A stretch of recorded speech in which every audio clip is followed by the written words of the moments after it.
Olá, queridos, a paz do Senhor Jesus. Eu sou o pastor Luciano e nós estamos começando o programa Tesouros da Bíblia. Eu gostaria de ler com todos vocês um versículo da palavra do Senhor que se encontra na primeira epístola de Paulo aos Coríntios, no capítulo de número 13 e o versículo de número 12. Porque agora vemos por espelho em enigma, mas então veremos face a face. Agora conheço em parte, mas então conhecerei como também sou conhecido. Sabemos que o apóstolo Paulo está falando acerca de Deus, da percepção, da imagem que temos do Criador de todas as coisas, do nosso Deus. Imagine você que você não obtivesse ou não existisse este objeto chamado espelho que reflete a sua imagem. Acredita-se que as pessoas, a humanidade, os seres humanos, começaram a ter esse desejo de ter a sua imagem refletida de uma forma muito nítida a partir do momento que se depararam com poças d'água ou quando começaram a perceber que a imagem da água refletia não somente o semblante de pessoas, mas também paisagens, e a água refletia de uma forma muito nítida.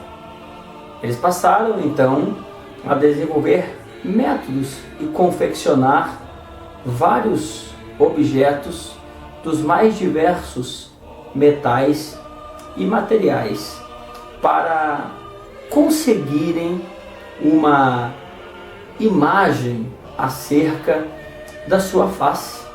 As pessoas queriam se admirar. Nós conhecemos a lenda de Narciso, ou a história de Narciso, que o mesmo era filho de um deus, não é? E o mesmo Narciso, ele tinha sobre ele uma tarefa muito difícil, de que nunca poderia se olhar, nunca poderia olhar para a sua própria imagem. Nós sabemos de uma ninfa que se apaixonou por ele e a mesma fora rejeitada por ele. Rejeitada por ele, ela se afastou e foi definhando aos poucos até a morte. E Narciso, numa certa feita, se depara com a sua imagem refletida na água.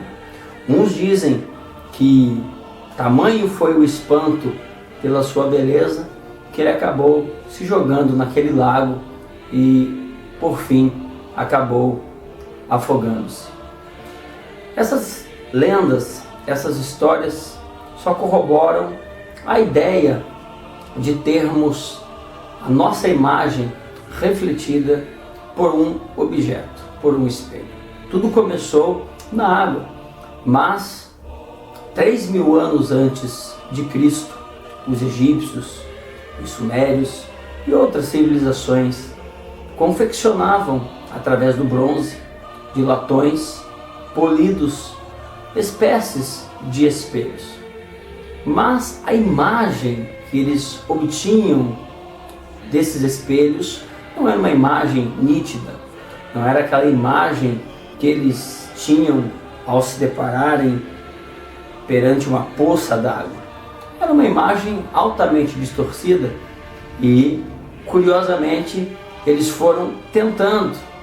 Eles poliam pedras para que, através das pedras, eles pudessem também obter a sua imagem, mas sem muito sucesso. Com o bronze, com a prata ou qualquer outro tipo de metal, eles acabavam envelhecendo e aquele metal acabava escurecendo. e aquilo não trazia o resultado tão esperado e desejado. Até que Justus von Liebig, um químico alemão, no século XVIII, ele resolve fazer sobre uma base de vidro uma espécie de espelho, na verdade um espelho. E Liebig, ele coloca um metal por cima, a saber, prata, não é? E ele faz um espelho, mas ainda eles não conseguem aquela imagem nítida como a dos espelhos que nós temos hoje em dia. Esse espelho que você tem na sua casa, que as pessoas usam nos seus quartos, nas suas casas de banho. Então, esta ideia do século XVIII do espelho criado por Liebig, esse químico alemão, ela foi aprimorada. E então hoje eles pegam o vidro e eles colocam através de nitrato de prata, que é uma fina camada de prata líquida, sobre o vidro com vários outros componentes. E então nós temos o espelho que na época dos povos de Veneza, na Itália, eram de preços elevados. Um espelho, para você ter uma ideia, custava tão alto, era tão caro quanto um navio de guerra. Nem todos poderiam ter o luxo de ter um espelho em sua casa. Então, depois da ideia de Liebig, da invenção de Liebig, esta invenção foi aprimorada e hoje nós temos este espelho que nós podemos contemplar a nossa face de maneira nítida. É por isso que Paulo estava dizendo que quando nós temos uma ideia ou quando nós temos uma visão de Deus, nós temos uma visão distorcida, porque até o século VIII utilizava-se muito o espelho polido em latão, o espelho que era confeccionado em bronze. Naquela época já existia o vidro, mas não havia esta técnica, esta química toda para que o reflexo fosse nítido. Então eles poliam em bronze ou prata, mas isto, como eu disse anteriormente, ia escurecer.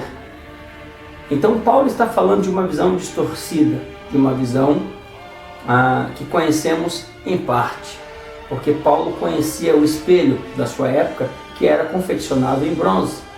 Então Paulo usa esta figura de linguagem para trazer aquilo que nós conhecemos hoje em partes acerca do nosso Deus, mas que um dia nós conheceremos de forma tão nítida e tão bela, conforme o espelho que reflete a nossa imagem nos dias de hoje, nos dias atuais.